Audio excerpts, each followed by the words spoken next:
ہمارے مختوم نے تحریر فرمایا ہے کہ رمضان المبارک میں لوگ عمرے پہ جانے کو ترجیح دیتے ہیں۔ کیا رمضان میں عمرہ کرنے کی علیحدہ سے فضیلت ہے اور پاکستان کے موجودہ معاشی حالات میں ایسا کرنا صحیح ہے؟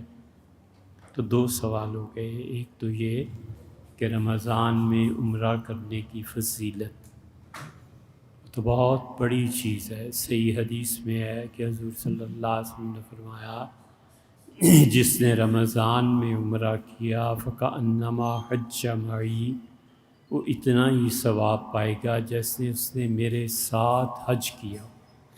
تو بہت بڑی سعادت، بہت بڑی چیز۔ لیکن آدمی کو اپنے حالات پر غور کرنا چاہیے۔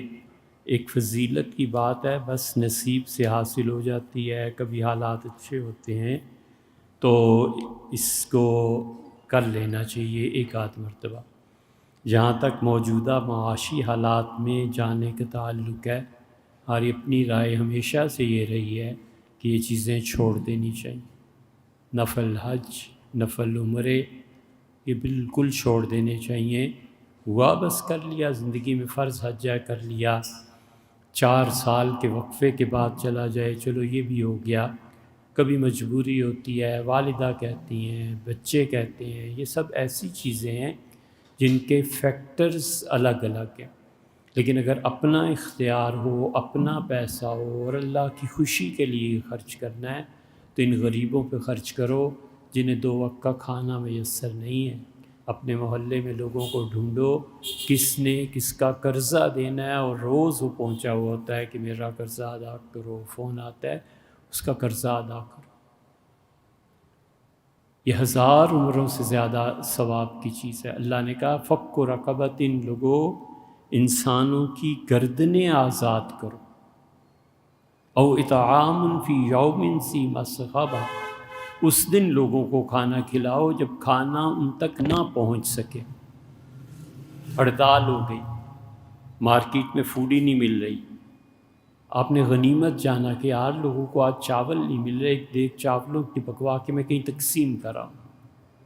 پانی کی بڑی قلت ہو گئی ہے، کیوں نہ میں اپنے گھر سے بوتلوں میں پانی بھر کے دے دوں۔ 100 بوتلیں لے آیا اور پانی اپنے گھر کا ہی بھر کے دے دیا، آخر پلایا تو صحیح نا۔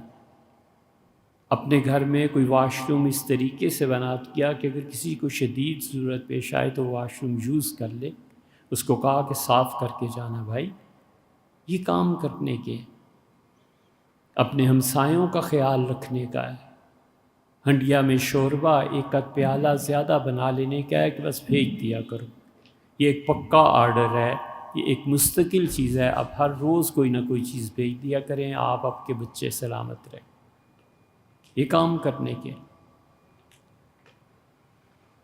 بڑا لمحہ فکریہ ہے۔ اب اس پہ تقریر تو نہیں کرنی۔ کراچی میں ہمارے دوست ہیں، کئی مدارس بند ہو گئے بس اس سال، پچھلے سال ہی بند ہو گئے تھے، اس سال تو بالکل ہی چھٹی ہو گئی۔ انہوں نے کہا جائیے، ہم بچوں کو اسکول کے لیے تعلیم دیتے تھے ٹیچر سے، ہم نے ختم کر دیا۔ کہاں سے لائیں اتنا پیسہ اور کہاں سے بچوں کو مفت پڑھائیں؟ کراچی میں بہت سے مدرسے، جب یہ چیزیں ختم ہو رہی ہیں آہستہ آہستہ تو نتیجہ اس کا کیا نکلے گا کہ علماء نہیں بنیں گے۔ سن 90 سے لے کے اب تک 32 سال ہوتے ہیں، مجھے بتائیں 32 سالوں میں، چھوڑیں مکتبہ فکر کو، اہل حدیث حضرات ہیں، شیعہ اہل تشیع ہیں، اہل دیوبند ہیں، اہل بریل، کچھ کہیں کوئی چوٹی کا عالم دین پیدا ہوا ہے جس کو سن کے دیکھ کے اندازہ ہو کہ یار علم یہ ہے، عمل یہ ہے؟ کچھ بھی نہیں۔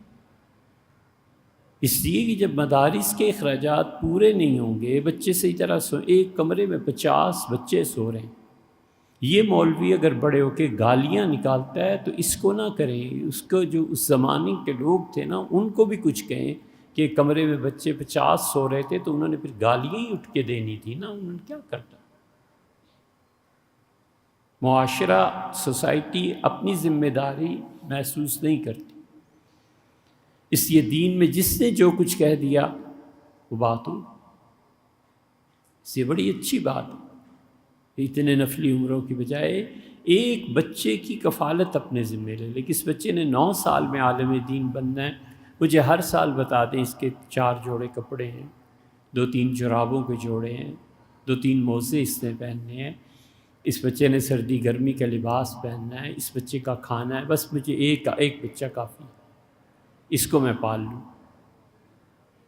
یہ کام کرنے کے ہیں، ان سوسائٹیز میں یہ کام رک گئے ہیں۔ آخری ٹمٹماتا ہوا چراغ پاکستان، انڈیا، بنگلہ دیش ہیں جہاں پر یہ مدارس ہیں، اور یہ جو چیزیں غالب آ رہی ہیں، مہنگائی اور یہ چیزیں، یہ بھی آہستہ آہستہ ختم ہو جائیں گے۔ تو پھر یہ شکایت نہیں کرنی چاہیے کہ خدا کا خوف نہیں رہا۔ خدا کا خوف ہوگا، کوئی حیا، کوئی شرم ہوگی، لڑکیاں سنیں گی، تب جا کر، وگرنہ اس ملک میں ہندو لڑکے ہوتے اور سکھ ہوتے، یہ اس ملک میں لڑکیاں کب سے شادی رچا چکی ہوتی ہیں۔ ہماری یونیورسٹیز میں اب ہاتھ ملاتے ہیں لڑکے لڑکیاں، کسنگ کہیں کہیں ہوتی ہے۔ اس کے بعد کیا مرحلہ ہے آگے؟ 20 سال اور انتظار کرو۔ ہم دیوار پہ جو لکھا ہوا ہے نا، اس کو بھی پڑھتے نہیں۔